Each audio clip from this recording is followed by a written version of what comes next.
Teachers day వేడుకలు ఈరోజు మన విద్యా సంస్థల్లో సిద్ధార్థ విద్యా సంస్థల్లో ఎంతో ఘనంగా కన్నుల పండుగగా నిర్వహించడం అనేది జరిగిందండి.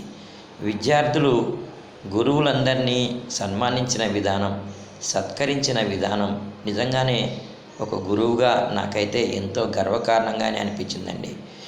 పిల్లలకి సేవ చేసేటటువంటి ఒక మహద్భాగ్యాన్ని ఆ భగవంతుడు మాకు కలిగించాడా అనే ఆలోచన కూడా నాకు అప్పుడప్పుడు వస్తూ ఉంటుంది. నిజంగానే గురువు పైన ఒక గురుతరమైనటువంటి బాధ్యత అనేది ఉందండి.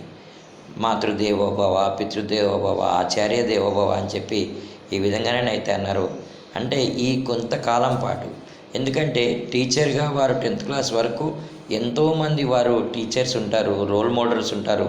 వాళ్ళందరూ పిల్లల మదిలో మెదులుతూనే ఉంటారు. అయినా సరే మనం పిల్లల్ని మోటివేట్ చేసుకుంటూ చక్కగా వారి యొక్క గోల్ ఏదైతే ఉందో ఆ దిశగా మనం వారిని ఎంకరేజ్ చేసుకుంటూ వెళ్ళడం అనేది జరుగుతుంది. లెక్చరర్స్గా మా బాధ్యత ఏముంటుందంటే ఇంటర్మీడియట్ నుంచి డిగ్రీ వరకు, అలాగే పీజీ వరకు ఇదంతా కూడా అనమాట.